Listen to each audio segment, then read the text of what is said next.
Sur un fond bleu roi, le buste attribué à César, découvert en 2007 dans le Rhône, sur la rive droite d'Arles.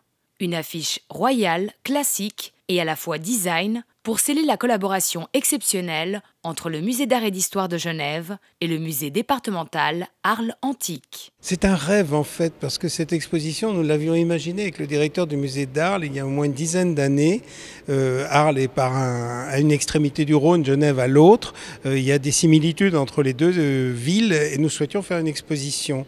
Et puis il y a eu en 2007 cette magnifique trouvaille d'un buste qui est sans doute César, en tout cas qui a été attribué à César, et qui était en fait un lien entre nous. L'exposition s'appelle César et le Rhône. César, c'est évidemment le personnage emblématique, c'est le 1er siècle avant notre ère, c'est à peu près la période de la majorité des objets qui sont ici. Et le Rhône, c'est le grand axe commercial de l'Antiquité, entre le nord et le sud de l'Empire romain, et où il passe tout le commerce, donc on trouve des objets fabuleux. En Antipasti, justement, les merveilles antiques livrées par le Rhône. Le Rhône a englouti un très grand nombre d'objets antiques qui sont réapparus tout d'abord de manière fortuite.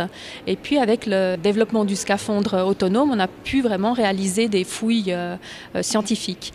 Et en fait, depuis 1983, il y a des fouilles régulières chaque année qui font ressortir des objets formidables. Les trouvailles faites dans le Rhône à Genève sont beaucoup moins abondantes que celles faites à Arles, mais on a des pièces quand même intéressantes qui sont apparues. On a notamment un hôtel à Neptune qui a été découvert lors des fouilles faites pour l'installation des forces motrices.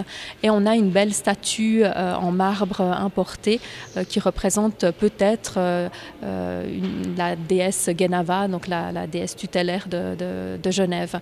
Mais c'est vrai qu'on a beaucoup moins d'objets que dans le dépotoir d'Arles, qui était vraiment un grand port où circulait énormément de marchandises. Du temps de César, le bourg de Génois, pour Genève, délimitait le nord de la Gaule transalpine, la première province de Gaule. Des vestiges du commerce fluvial rhodanien aux stèles funéraires genevoises, l'exposition se veut didactique pour une immersion au cœur de la civilisation romaine des bords du Rhône il y a 2000 ans. Notre objectif à nous, c'est de faire venir le plus grand monde, à commencer par les enfants, parce que nous sommes très exactement là dans les programmes scolaires des 10-15 ans. Et c'est important aussi que les jeunes, qui sont plus habitués à leurs tablettes qu'aux objets, voient des objets en 3 dimensions dans leur réalité. Donc ça, c'est déjà un des théorèmes de base pour nous, toucher le public le plus large. Et puis ensuite, c'est essayer de montrer des objets le plus complets possible pour qu'on puisse bien les comprendre, montrer des choses qui sont simples, qui rappellent la vie quotidienne, je ne sais pas, une pince à épiler, un marteau, ce sont des objets qui existent depuis 2000 ans, qui n'ont jamais bougé, et puis aller à partir de là vers les spécificités de l'époque, vers des dieux qu'on ne connaît plus, vers des représentations souvent artistiques.